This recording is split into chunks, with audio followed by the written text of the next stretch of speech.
scoop of a lifetime. You gotta be alive to have a scoop for a lifetime. Can I help you? I'm Steve Dale. I'm the bricklayer. This place was huge in the 80s with the kids. I'm coming for everything. You threatening me?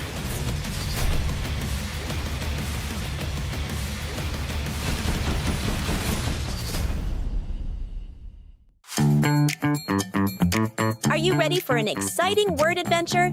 Join us as we meet fun letters, discover awesome words, and play with sounds on an epic phonics journey. Sing songs, create words, and have a blast along the way. My hat and my bag, and let's go visit the market. Catch Word Adventure on Feel It. Weekdays from 9 a.m. to 12 p.m. only on TVWAN.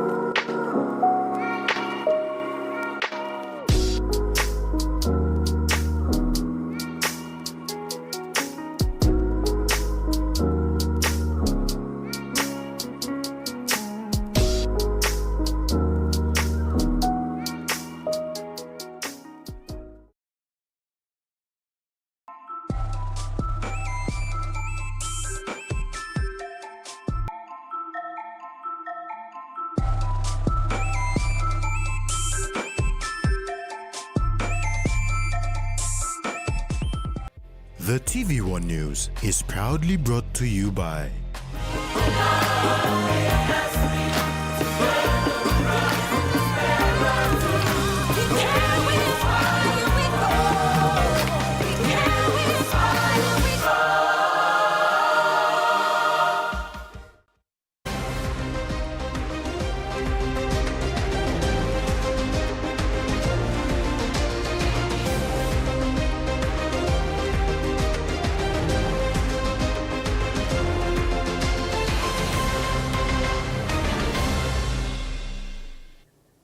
Hello and thanks for joining us. This is TV1 News. I'm Carol Kidu Jr.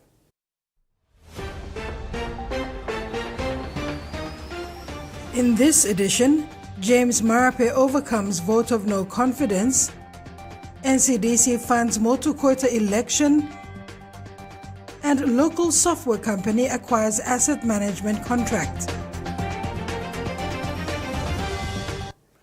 Papua New Guinea's Prime Minister James Marape successfully survived a vote of no confidence today, securing the support of 89 members of Parliament, while alternate Prime Minister nominee Sir Peter Ippitas secured only 16 votes from members of the opposition.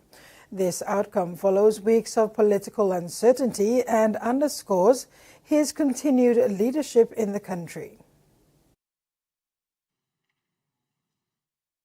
Member for Taripori James Marape retained his seat as Prime Minister following the vote of no confidence motion moved against his leadership. 89 members of Parliament secured James Marape's position as Prime Minister. Following this result, through a statement, Marape assured the country of stability until the 2027 national elections. We are conscious of what needs to be done. Government will regroup. We have assembling the National Planning Committee, the coalition party leaders. I want to thank them, and our own Pango Party caucus. They hold me to account every time we meet. And we'll be meeting the committee that is to consist of our political party leaders. We'll work, and we invite the opposition in a bipartisan as we face our 50th anniversary. Some of the structural issues that are impediment in service delivery. If you have a suggestion, please reach out, contribute from the opposition. Thank you for members on both sides of the House for your participation today. A sincere thank you to the 89 on their feet. You stood up to vote, and I want to say thank you as your chief servant. I will try my absolute best to continue on leaving no place and no one behind as the ultimate aim of this government and should be for any government going forward into the future. Furthermore, the opposition's nominee for alternate Prime Minister, Sir Peter Ippitas, expressed that he had no regrets and did this for his country. He further vowed to work with Prime Minister Marape for the development of his province, Enga. I heard the cry and the dissatisfaction from our leaders and accepted his nomination. I also realized that we have problems. The people of this country were crying for some sort of a change. So I also accepted this nomination. It was not easy for me to accept this nomination. But I had to do it for this country. And I have no regrets. I still support the Prime Minister. I want to congratulate him once again for becoming, or not becoming, but continuing in office as the Prime Minister. Thank you, Prime Minister. Congratulations. Keep working out. Thank you. Meantime, today's vote of confidence in Prime Minister Marape indicates that the government is expected to proceed with its legislative agenda until 2027. Maricela Kelaton, TV1 News. 3 members of the opposition did not participate in the vote of no confidence today that saw the re-election of James Marape as the Prime Minister. The opposition's number reduced from 19 to just 16 as the VONC process was executed today on the floor of Parliament. The 3 are the member for North Fly, James Donald, provincial member of Sembu Province, Noah Cool, and provincial member of Eastern Highlands, Simon Sia. Cool and Sia are believed to be unwell and missed today's sitting, while James Donald deliberately missed the session in an attempt not to vote for Sir Peter Ipatas, whom he was unhappy with and had publicly stated his intentions last week to abstain from VONC. In a matter of minutes, members of Parliament today showed their strength in numbers, voting for who they deemed fit for the Prime Minister's seat. Opposition failed to bring the numbers needed to ensure the succession of alternate Prime Minister Sir Peter Ipatas to the seat of Prime Minister. When Parliament resumed this morning to deliberate and vote on the motion of the vote of no confidence in current Prime Minister James Marape, Sepuka Temu, mover of the motion against Prime Minister James Marape, declared that the opposition's lack of confidence in the Prime Minister, stating the country has seen betrayal, failure to protect the people, and sternly stated that the Prime Minister has failed. I'm not here to attack James Marape, the man. I am here to speak the truth to James Marape, the Prime Minister. And the truth is simple, he has failed. Let me be clear. The GDP figures he quotes, 79 billion, 111 billion, are meaningless to the betel nut vendor in Hanwabada who cannot afford school fees. The billions he has borrowed have not translated into real, measurable improvements in lives of ordinary Papua New Guineans. Our democracy has been eroded, our media silenced, our activists intimidated, and our people are growing with anger. MP for Wabeg and former health minister under the Marape Rosso government seconded the motion moved by Sepuka. We have clear and glaring conflict of interest on this floor when a family member gets a 17 million kina contract. Yes. And when there's 247 million kina contract given to minister in the cabinet. Mr. Speaker, those are the simple questions the Prime Minister needs to answer when he makes his speech today. He needs to tell the people, because he is the chief accountable officer of this country. The House broke out in a brief chorus of disagreement from both sides of the House when the Speaker moved to entertain that the question be put for the VONC to take place. So all same na decision belong chia now and by me must be in standing order na you may entertain him the question be put and me like ask him this House now. This is a Supreme Court order, Mr. Speaker, that expressly states that the Speaker is to facilitate debate. Mr. Speaker, the House of Parliament is the people's house, and the people of Papua New Guinea await to see why we have moved to have this vote of no confidence on the floor, and also to hear our colleagues on the other side as to why they should keep this Prime Minister. You mean wrong way. You mean wrong way. Lo talk out, talk straight. Prime Minister, stop. Asking Prime Minister, a lot of people debate. Why am talking Molanya? No can block him debate. Why? Prime Minister must talk out. What is a country? Why am less to debate? However, by 10:48 a.m., Speaker of Parliament upheld Parliament standing orders to facilitate the VONC without a debate from both sides of the House. 89 members of Parliament voted to have in confidence in Prime Minister Marape, while 16 opposition MPs voted for alternate PM nominee Sir Peter Ipatas. The VONC proving unsuccessful due to numbers not garnered by the opposition. Maricela Kelleton, TV1 News. Polling and counting for councillors' election will take place in wards starting with this year's LLG elections, says Electoral Commissioner Simon Sinai. Sinai said this to ensure transparency and accessibility are enforced. When announcing the election date for the local level government election yesterday in Port Moresby, Electoral Commissioner Simon Sinai said that previously voters in the villages had to travel for a distance to a designated place for voting. This year, for council election, voters will have the privilege to vote in their wards. Polling and counting will take place all at the same time. It will be initiated in a ward and move to the next ward simultaneously. Then made a decision by management team of the Electoral Commission say, we pull the ballot, take ballot boxes back to you and you take ownership. And mean or same. By me counting ward, polling ward, ballot paper, na count on the spot. Council ward elections by you poll and count the polling place. And it will be under LBV system, not first past the post. Sinai said counting for by-elections will happen at a designated center and not at the wards and LLG level.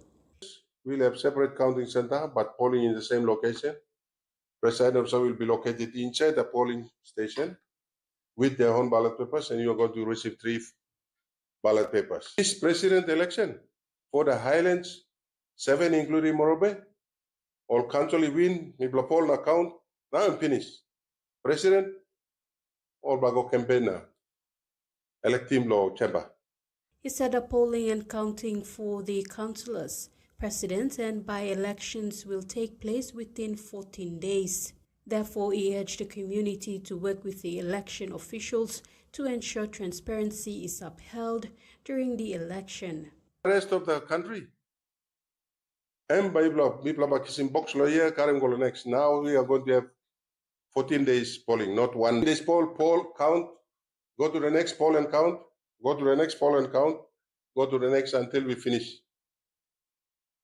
So we will have 2 polling teams in 1 LLG, but with bigger populations and bigger wards, we'll increase the team. Meanwhile, the writs will open on April 24th, nomination close on Thursday, May 1st. Polling starts on Saturday, July 12th, and ends on Friday, August 12th. Writs will be returned on Friday, August 22nd. Tracy Pa, TV1 News. Meanwhile, Sinai highlighted how security is vital in the conduct of elections in PNG, attributing this to the attitude of citizens. Sinai said funding is spent on security because Papua New Guineans are not taking responsibility and ownership when it comes to elections. This is something that needs to be addressed going forward. Some of these things, expectations are not happening, and they start, causing problems. That's why it became a security issue. Otherwise, police and defense or everybody else for that matter is not really necessary. But because people's attitude is causing security to come in. And then we're also spending a lot of money because we are not taking responsibility. A memorandum of understanding was signed today between the Motu Koita Assembly, the PNG Electoral Commission and NCDC for the 2025 Motu Koita elections. NCDC will make available 500,000 kina under this MOU for the conduct of this election, which commences next week. An allocation of 500,000 kina was part of the Memorandum of Understanding today between the Motu Koita Assembly, the PNG Electoral Commission and NCDC. This allocation is for the election preparation. The Motu Koita elections will commence next week together with the LLG elections across the country, starting off with the issue of writ on Thursday, the 24th of April. On behalf of NCDC, we are prepared for this important event or program for the LLG elections, which also includes Motu Koita. PNG Electoral Commissioner Simon Sinai provided a brief of the MKA elections in the 14 Motu Koita wards and what should be expected. The country has given the mandate under the Constitution for the Electoral Commission to be independent and to maintain the integrity of the election process in the country, which is democratic rights for the people to cast votes. And that's the primary aim for the Electoral Commission and the law and the spirit of the law. So thank you, Mari and Frank and the team. Firstly, I thank you for all the last elections that we have conducted in the past. The last Motu Koita and the NCD elections and the by-elections that we went through. Those are test of times, and changes are happening, and it brings about information that we need to take into account, mitigate, and go forward. Manager of MKA, Marikila, expressed gratitude to the national government and the PNG Electoral Commission for providing funding and guidance to conduct the elections, which had been delayed since 2023. It's been long overdue, and we appreciate the comments made by the Chief Commissioner himself.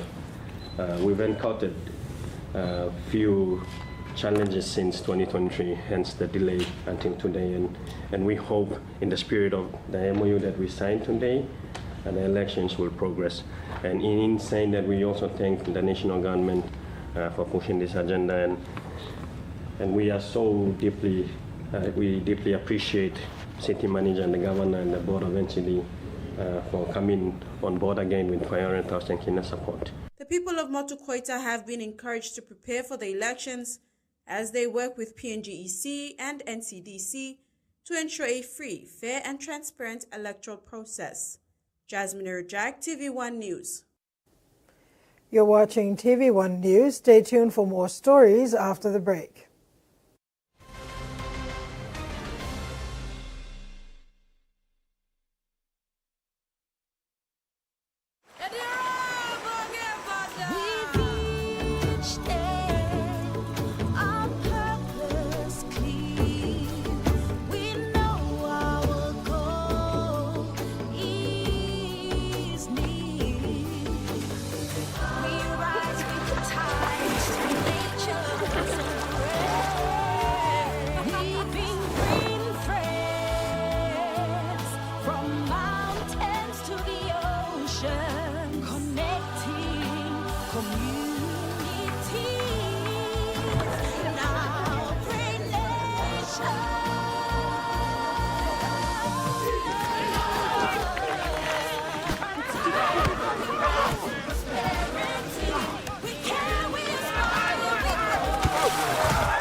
A true champion is measured by their courage, their determination, and their passion to never give up and to always keep trying.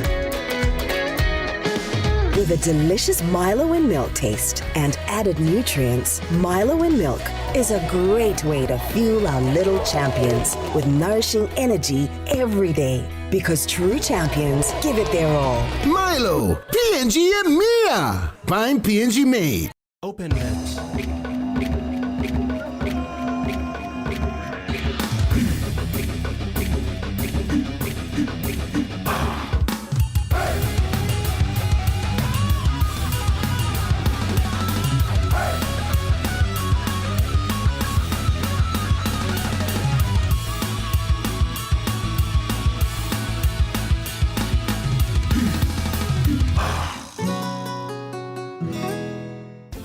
quick favorite meal for the day does feel good. Snacks noodles is my choice for a simple meal. It is easy to prepare and fast to cook. And with a touch of flavor and ingredients,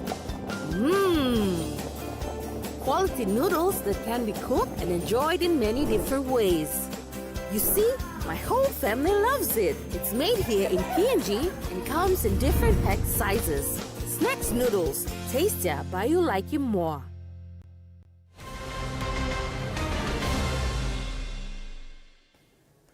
Welcome back. In Port Moresby, one young man is defying the odds and turning heads in the world of fashion. Warren Gawi Lumbia, originally from East Sepik and Sembu provinces, is a security guard by night and a rising fashion designer by day. In 2024, Warren took the fashion world by surprise when he won the Amateur Fashion Designers Competition and was honored with From Security Guard to Runway Innovation Award at PNG Fashion Week. His label, Wawa's Fashion Forge, is a tribute to identity and his late sister, Vera Lumbia, whose memory inspires his work. Warren's next big step, designing for the 2025 Miss Bird of Paradise and eventually opening a fashion shop in his hometown of Kundiawa. A homegrown software company, Kumulsoft Limited, is now recognized as a key solution partner in the government's digital transformation journey after signing a memorandum of understanding today with the Department of Information and Communications Technology.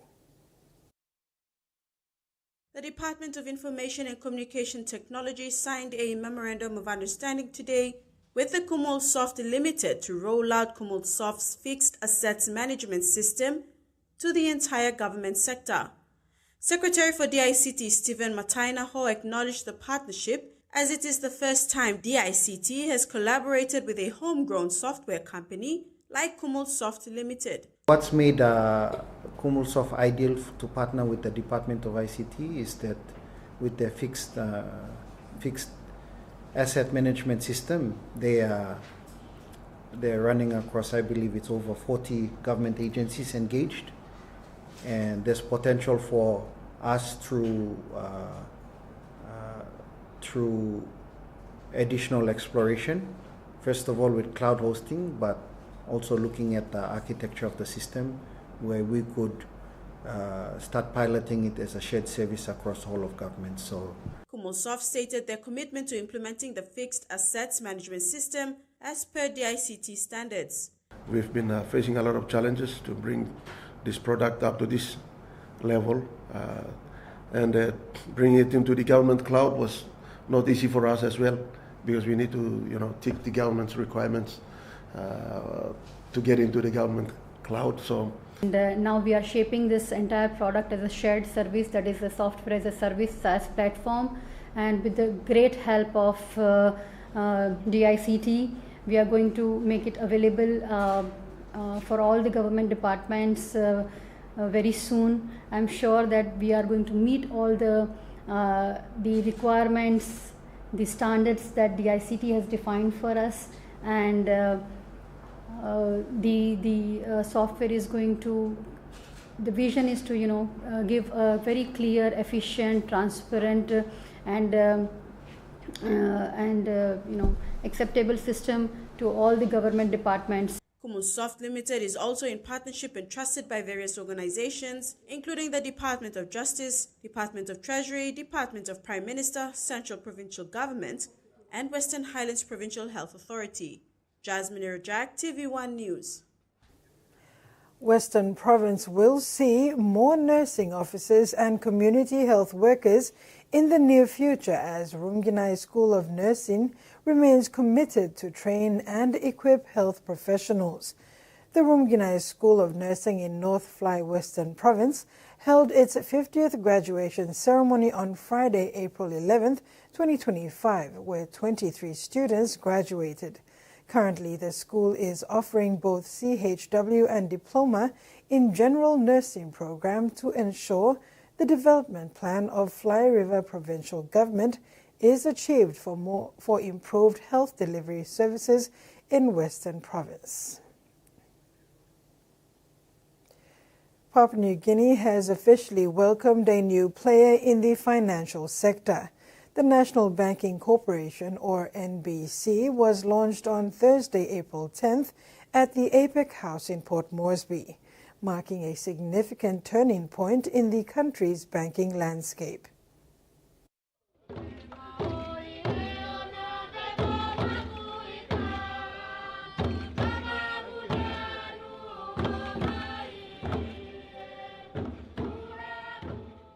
With the official launch of the National Banking Corporation, Papua New Guinea now has several commercial banks for people to choose from, transforming the banking sector. The milestone event was held on Thursday, April 10th at APEC House in Port Moresby. The launch ceremony brought together top government leaders, business executives and policymakers, highlighting the national significance of this transformation. A cultural performance showcasing all regions of PNG set the tone for a celebration rooted in national pride. The launch signifies NBC's evolution from a microfinance institution to a fully licensed commercial bank. The transformation began in 2022 and included a complete reset of operations, governance and infrastructure. In December 2024, NBC secured its commercial banking license from the Bank of Papua New Guinea. NBC is committed to serving rural communities, SMEs, working families, and first-time savers, segments often undeserved by mainstream banks. With a modern digital-ready core banking system and a simplified product range, the bank promises accessible, secure, and inclusive financial services. The National Banking Corporation is headquartered in Port Moresby and aims to complement the existing financial system while fostering national economic growth. This launch marks a turning point for banking in PNG, one built on access, reliability, and national purpose. And now for the finance news. The Kina closed lower at $0.2457 in the interbank market. At Bank South Pacific, our Kina was buying $0.2382 US dollars, $0.3744 Australian dollars, $0.2020 euro, and 33.71 Japanese yen. Looking at commodity prices at New York close, coffee and crude oil closed higher, gold and cocoa closed lower, and copra, palm oil and copper closed the day unchanged. And on the stock market, the Dow Jones closed higher, ASX closed higher, and all ordinaries closed higher as well. You're watching TV1 News. We'll have news overseas when we come back. Stay with us.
Hiya, Mama.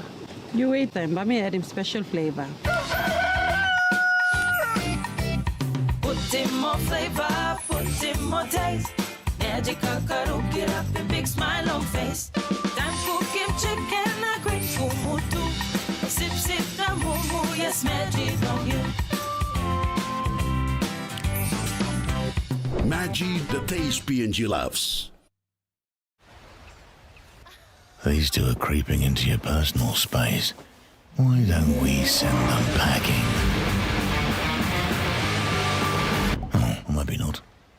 Bing bang bing. Bum bum.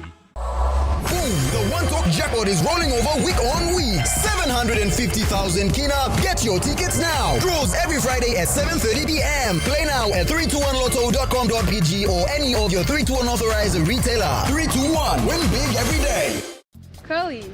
Straight. Soft. Wavy. Afro.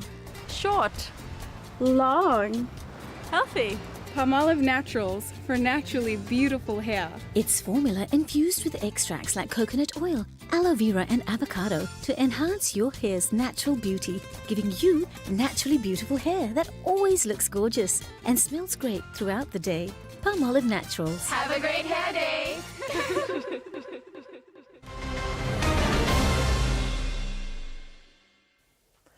Welcome back and thanks for staying with us.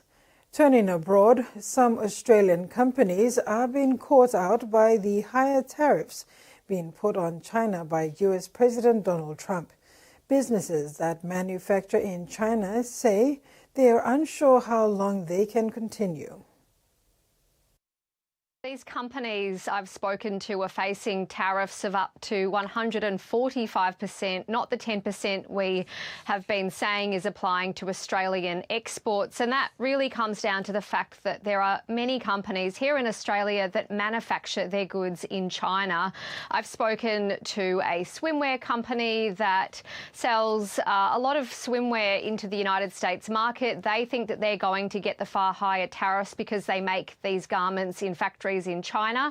I've also spoken to a toy company that only just expanded into the United States market just a few weeks ago. They actually just got back from a trip in New York where they were celebrating being stocked in major department stores there.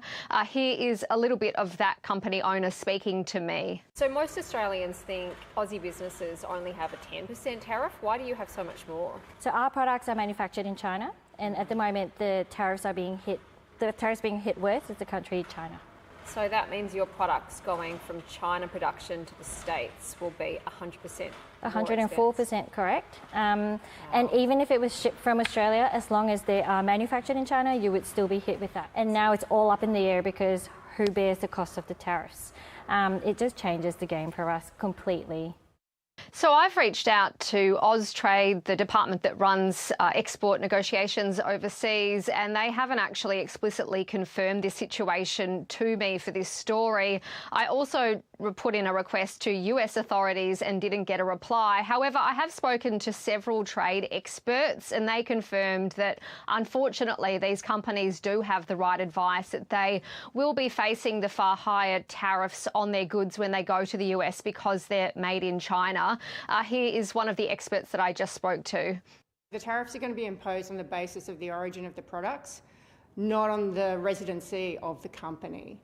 So that's where we start looking at where those goods originated from, and if they're wholly produced in China, then they're absolutely going to receive the higher tariff. For many people, paying to get a house built is out of reach, so some are taking on the job themselves to create a home they can afford. In a bid to ease the housing crisis, one Tasmanian architect has released free plans to the internet for others to download and use. But experts warn owner builders need to consider the potential pitfalls to avoid costly mistakes. On a rugged plot of land in Tasmania's Central Highlands, Josh Rayner is preparing for foundations with a little help. Good job. He's in the early stages of building his family home. I grew up watching Grand Design UK, so I've just watched it all my life and I've always wanted to do it. And I just, the opportunity arose and I thought, well, why not? Might as well try. Josh originally had a big and elaborate house designed, but the build came in way over budget. So after finding a free design online, he decided to try himself. Hopefully we can build it up and, one day maybe our son Henry, he might want to take it on. The design is by Tasmanian architect Yuri Lev, who used it to construct his own house. It took 6 months to build, while also working part-time. But it was entirely manageable. It wasn't something that, anyone living on a farm is not accustomed to day in, day out. It came in at about $150,000, kept low by avoiding imported materials and using what's available at local hardware stores. We're not trying to reinvent the wheel, we're trying to remind people what the wheel is. Mark Dewsbury is an architecture expert and also an owner-builder. He says there are benefits. You generally have a bit more personal concern or care about how the building evolves, whereas for a builder it's a business transaction. Dr Dewsbury says owner-builders can save considerable money, depending on how much they do themselves, but recommends a financial buffer of at least 10%. But the Housing Industry Association says construction is complex and builders do years of training. It warns do-it-yourself builds can work out more expensive, with people later turning to professionals to fix major problems, from structural integrity to waterproofing.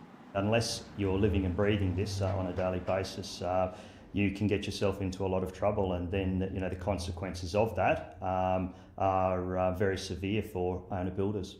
Mr Lev says anyone considering using his designs should seek professional advice. Australian Prime Minister Anthony Albanese has travelled south to Tasmania today, where he'll begin campaigning in Hobart. The Prime Minister is on the hustings in Tasmania today, campaigning in the contested electoral territory of Lyons, but on comfortable ground for Labor, an urgent care clinic. Their pitch, Labor's health investments, are helping take pressure off hospitals and easing the cost burden for families. A practical promise in a place where practical politics matters. We promised 50, we've delivered 87, and we're going to deliver another 50. And they have been an enormous success. Across the country, some 1.3 million Australians have got the care they need, when they need it, with just this little bit of green and gold plastic here. Their Medicare card. Lyons is sprawling, diverse and on a margin of less than 1%, one of the most marginal seats in the country. Labor's held it since 2016, but with Brian Mitchell retiring, it's suddenly becoming a real contest. Former state Labor leader Rebecca White is hoping to hold the line for Labor, but Liberal challenger Susie Bauer is making a strong push. While today's setting is health, the wider tension in Tasmania is between regional jobs and environmental politics. Just yesterday, the PM announced funding for the Boyer paper mill, promising lower emissions and more jobs. The painstaking cleanup is continuing in flood-stricken Western Queensland, with authorities and locals pitching in to help each other through the disaster. Thick red silt washed through homes, staining everything the water touched. In Thargomindah, once prized possessions lie strewn across front yards. It doesn't matter where we look. Everybody's whole life is out on the footpath. Peggy Ferguson and her husband John's home caught alight last year. Much of what they managed to save from that disaster was taken in this one. Really, the only things that's salvageable is anything that's about a metre above the floor level. The whole town is suffering. We all know each other so well. We've grown up together, we've lived together forever, and that's all they have. In flood-affected communities, despair is creeping in. I don't know where to start. It never went in my house. If it had gone in my house, I would have gone. I couldn't have handled that. Actually, it gets to me a little bit when you see those older fellas just saying, I don't know where to go, I don't know what to do. Strangers and neighbours are doing their bit to help each other. All the locals have pitched in, all the peoples off the farms have come in to help these people. They got plenty to do themselves, but that's a community, eh? While the flood recovery is in full swing, it's certainly not business as usual in Western Queensland. Some roads, like the one behind me, are still cut. This is the main entrance to Thargomindah, and the Bulu River is flowing over it. A flood truck will be used to ferry supplies into the town, but access might not be possible for a week. And that ends the news segment. Next in sports, Tuna sets new record and the Under-15 Boys Development Tournament.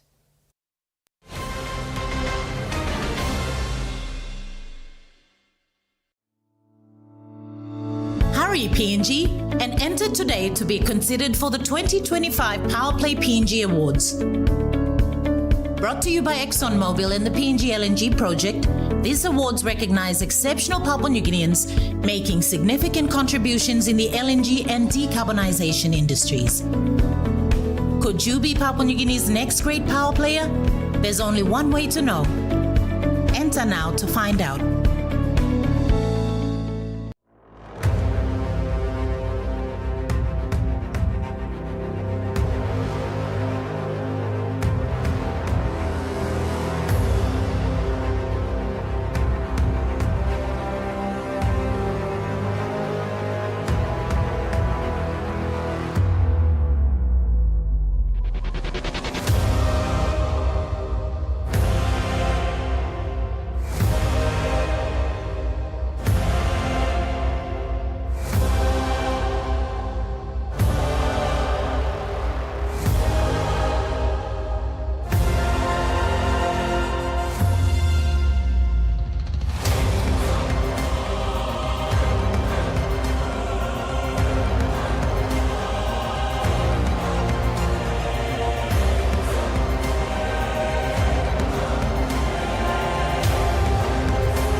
Meet the bank for everyone, everywhere.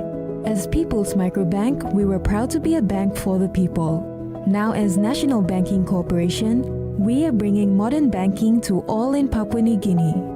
With more branches and our friendly staff ready to assist you in more places, we are making money matters simple and fair.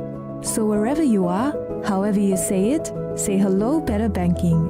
Learn more at nbcpng.com.pg. A state built on pride. Queensland are dominating. They come tough. An army of cool precision. The Blues are on a rampage. And a ruthless war.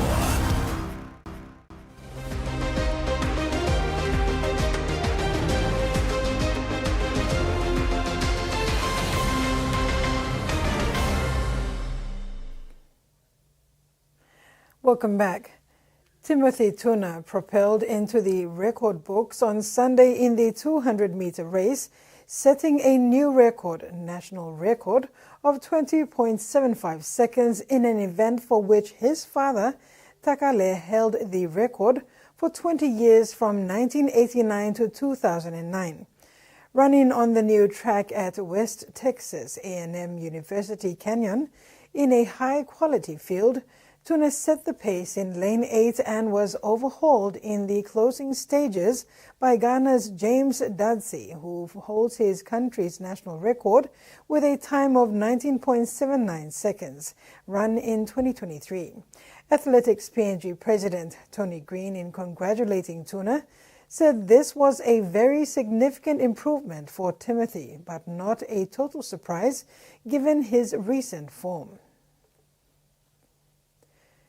The best up-and-coming footballers from Papua New Guinea, Cook Islands, Fiji, New Caledonia, Solomon Islands, Samoa, Tahiti, Tonga and Vanuatu have arrived in Auckland, New Zealand for the 2025 OFC Under-15 Boys Development Tournament, which kicked off today and runs until 23rd of April.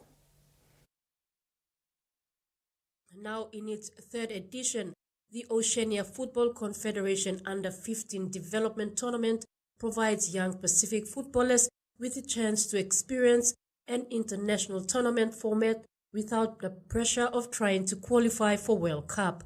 The young stars represent their countries for the first time. Each match will comprise of 3/3 of 25 minutes, with games finishing with penalty shootouts regardless of the final result. As this is a development tournament focused on being a learning opportunity for the players. The tournament supports OFC's strategic goal to increase and improve OFC representation and performance in international competitions. The tournament also provides delivery and reflection opportunities in an international environment for developing coaches and young referees. Susan Oriape, TVWAN Sports. Meanwhile, the Papua New Guinea Under-16 national women's football team will depart on April 20th for the upcoming qualifying tournament in the Cook Islands. The competition is scheduled to begin on April 26th and will see PNG, the Cook Islands, and American Samoa vying for a spot in the championship later this year in Samoa in August. The winner of this qualifying group will advance to Group B, which already includes defending champions New Zealand, Tonga, and the Solomon Islands. Group A will consist of Samoa, New Caledonia, Fiji, and Tahiti.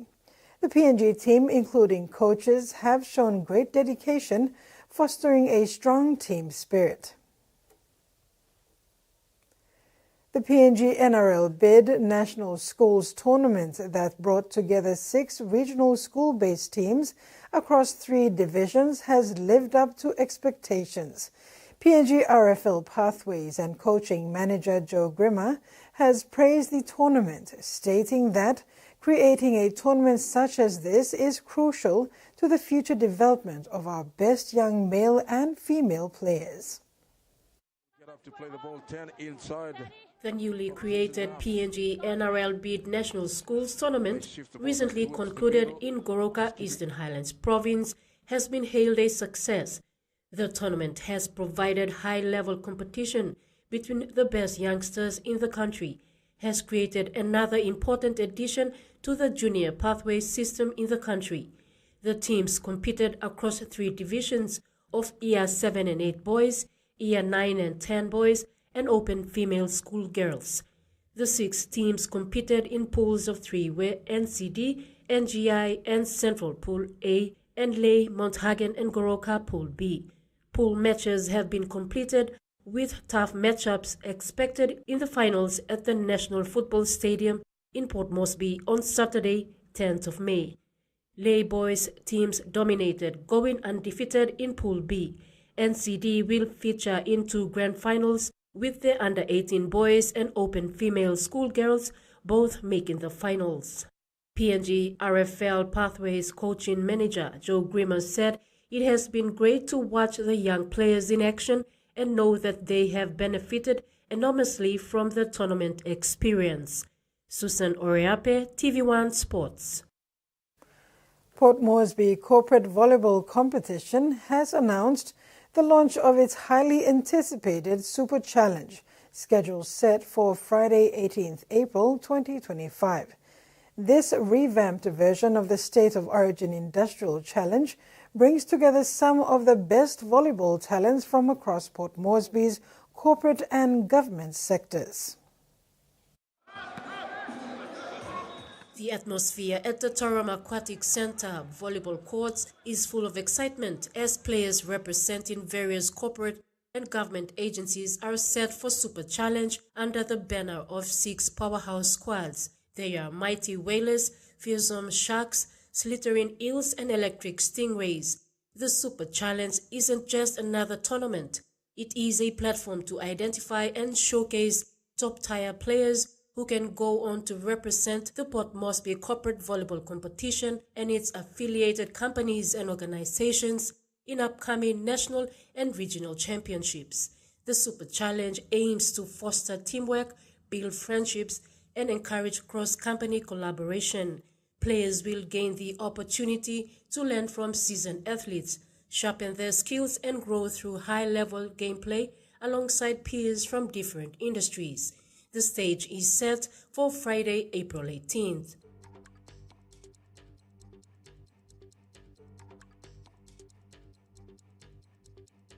Susan Oriape, TVWAN Sports. And that ends the sports segment. Now for the weather forecast. And for those of you traveling around, do take precaution wherever you go, as the weather can be unpredictable. The weather forecast.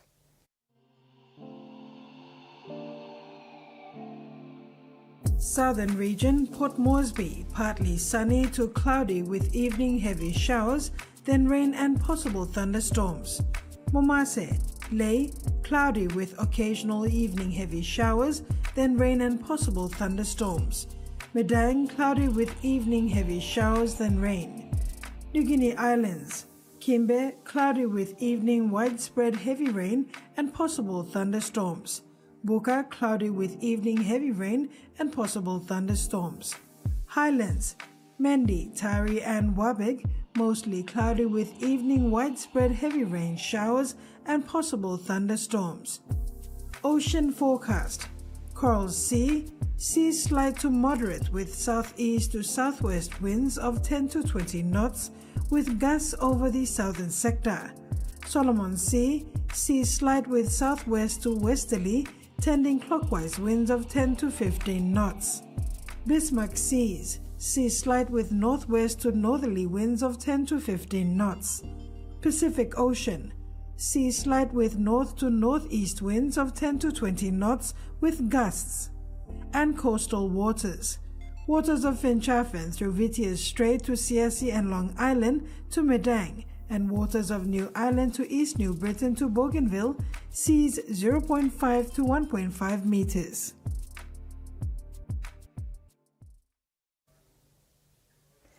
And that ends another edition of TV1 News. Thanks for your company. Have a pleasant evening. Take care and good night.